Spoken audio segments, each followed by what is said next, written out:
नमस्कार साथियों, ये YouTube channel Sanjay Jha speaks है और मैं संजय झा चैनल की ओर से आप सभी का अभिवादन करता हूँ। साथियों, जियोपॉलिटिक्स का आज बहुत महत्वपूर्ण डेवलपमेंट हुआ है और इसका ताल्लुक USA और चीन से है। दरअसल सोमवार की बात है। सोमवार को USA ने, यूनाइटेड स्टेट्स ऑफ अमेरिका ने 4 फरवरी से बीजिंग में होने वाले विंटर ओलंपिक गेम्स में अपने सरकारी कर्मचारियों को, अधिकारियों को न भेजने का फैसला लिया है। व्हाइट हाउस अमेरिकन प्रेसिडेंट जी बिडेन के जो प्रेस सेक्रेटरी हैं, जिनका नाम है जेन पॉस्की, उन्होंने कल ये घोषणा की। उन्होंने कल मीडिया को इसके बारे में जानकारी दी और उन्होंने कहा कि US officials would treat these games as business as usual in the base of the PRC यानी people's republic of China, as in the base of the PRC egregious human right abuses, यानी चीन द्वारा लगातार मानवाधिकार का उल्लंघन किए जाने के कारण USA ने ये डिसाइड किया है कि वो इसके विरोध में अपने सरकारी अधिकारियों को विंटर ओलंपिक गेम जो बीजिंग में होने वाला है उसमें पार्टिसिपेट नहीं करने देगा।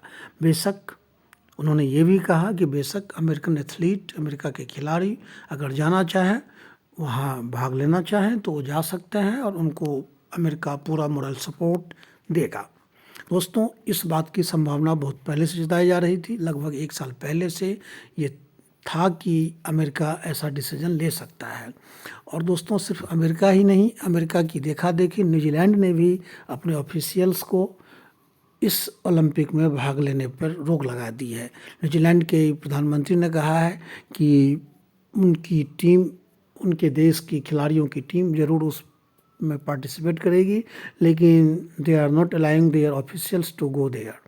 और उन्होंने इसका रीज़न बताया है कोरोना महामारी। लेकिन दोस्तों, कोरोना महामारी एक बहाना है। दरअसल USA ने चूँकि अपने ऑफिशियल्स को वहाँ जाने पर रोक लगा दी है, तो न्यूजीलैंड ने भी ऐसा ही किया है।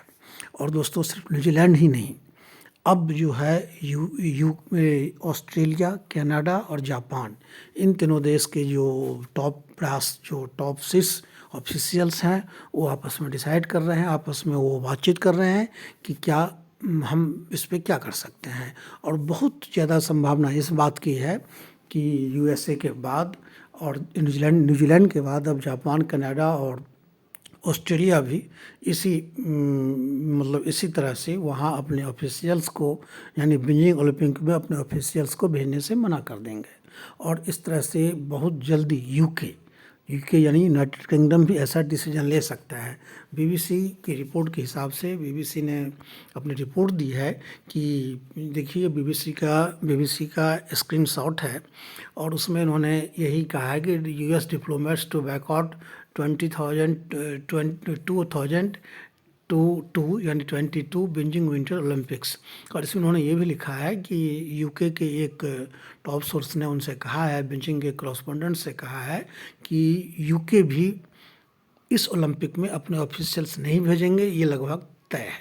तो यानी 5 देश संभवतः 5 देश में अमेरिका ने डिसाइड कर लिया है, न्यूजीलैंड डिसाइड कर लिया है, अब 5 नहीं 6 देश, अब 4 बाकी देश यानी कनाडा, जापान और उसके बाद ऑस्ट्रेलिया और यूनाइटेड किंगडम, ये भी इसी तरह से अपने ऑफिशियल्स को वहाँ जाने से रोक सकते हैं।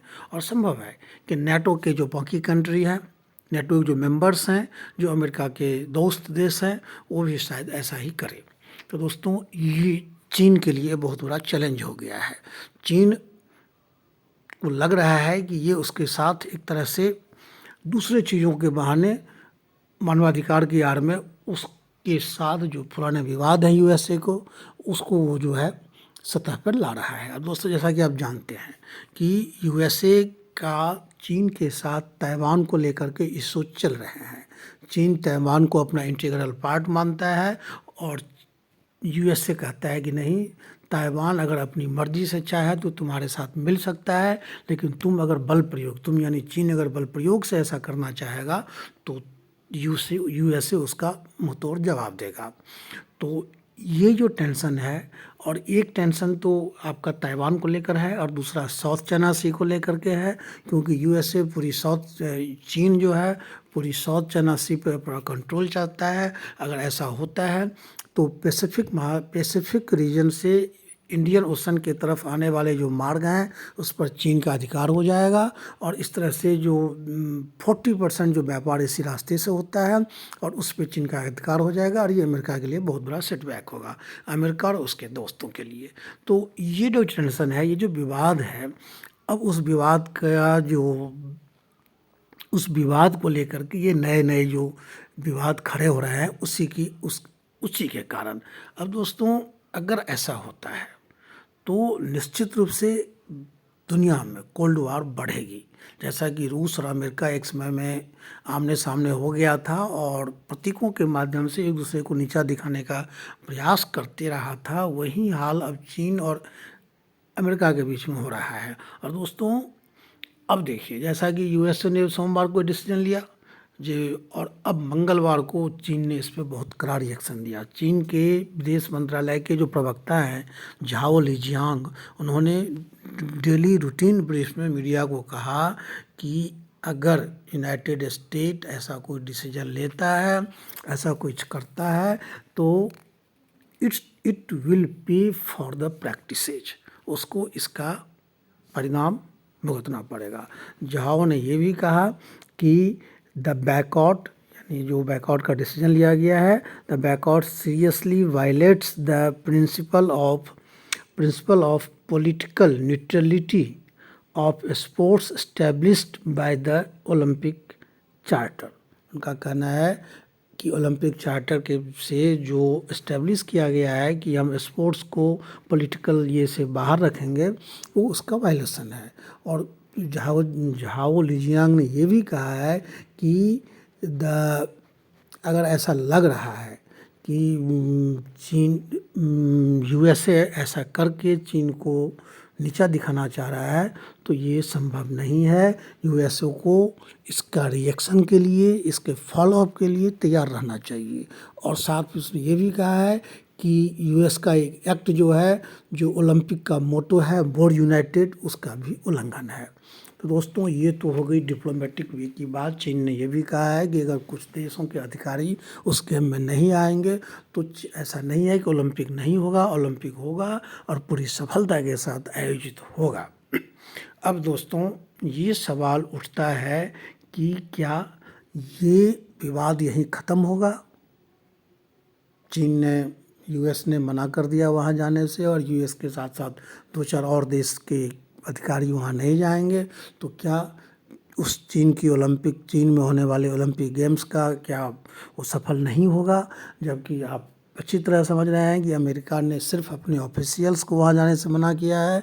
उसके खिलाड़ी को अमेरिका ने कहा है कि मेरे खिलाड़ी को अमेरिका का सरकार का फुल मॉरल सपोर्ट है और वो चाहे तो जा सकते हैं भागने के लिए। लेकिन अंदर खाने की रिपोर्ट ये भी है कि यूएस के जो ऑफिशियल्स हैं वो अपने एथलीट को ये समझाने का प्रयास कर रहे हैं कि चीन ने किस तरह से सिंजियांग में, किस तरह से हांगकांग में, किस तरह से तिब्बत में, किस तरह से ताइवान में जो उन्होंने ज़बरदस्ती की है और मानवाधिकार का उल्लंघन किया है, डेमोक्रेटिक वैल्यू को कुचला है। इसलिए आप लोगों को भी वहाँ नहीं जाना चाहिए। दोस्तों, अगर ऐसा होता है तो आप ये समझ लीजिए कि जिस तरह से 1939 में सेकेंड वर्ल्ड वार से पहले, 1914 से पहले यानी फर्स्ट वर्ल्ड वार से पहले, और फिर 1950 के बाद जब कोल्ड वॉर का ज़माना शुरू हुआ था रूस अमेरिका के बीच, जो सिचुएशन क्रिएट हुआ था, वही सिचुएशन एक बार फिर डेवलप हो रहा है। अब निश्चित रूप से अमेरिका के पक्ष में लोग लामबंद होंगे। कुछ कंट्री ओलंपिक गेम में भाग नहीं लेंगे अमेरिका की देखा देखी, और कुछ कंट्री ज़्यादा उत्साह के साथ चीन के साथ खड़े होंगे, जिसमें संभवतः रूस भी हो सकता है। अब देखना ये है कि ये घटनाक्रम क्या मोड़ लेता है। अगर ये बात यही ख़त्म हो जाती तो कोई बात नहीं थी। इसका पूरा विवाद का जो असर है वो ताइवान को लेकर के, गल्फ और ताइवान में और फिर साउथ चाइना सी को लेकर के चाइना में इंडो पैसिफिक रीजन में इसका रिएक्शन होना ही होना है, ये निश्चित मानकर चलिए। और हम उम्मीद करते हैं कि ऐसा ना हो, क्योंकि अगर ये विवाद बढ़ता है तो फिर हम तीसरी विश्व युद्ध की ओर हमें जब धकेलने से कोई रोक नहीं सकता। तो बहरहाल अभी जो आप देख रहे हैं बीजिंग 2002 का ये है, और इसमें जो बिडेन और ये चीनी राष्ट्रपति है शिनजियांग, और फिर आप देख रहे हैं ये भी उन्हीं का है फिगर। और बैकआउट बीजिंग 2022 ये अमेरिका में स्लोगन चल रहा है आजकल कि बीजिंग का बैकआउट करो। और ये चीन की एक दीवार है जहाँ बीजिंग का मोटो लगा हुआ है और लोगो लगा हुआ है, और वहाँ से एक आदमी क्रॉस कर रहा है। तो दोस्तों अब देखना ये है कि खेल की भावना जीतती है कि पॉलिटिकल जो आपस में जो राइवलरी चल रही है, पॉलिटिकल राजनीतिक रूप से जो प्रतिद्वंद्विता चल रही है चीन और अमेरिका के बीच में, वो कोई नया रुख अख्तियार करता है। दोस्तों आज की वीडियो में इतना ही, हमें इजाज़त दीजिए। Thank you.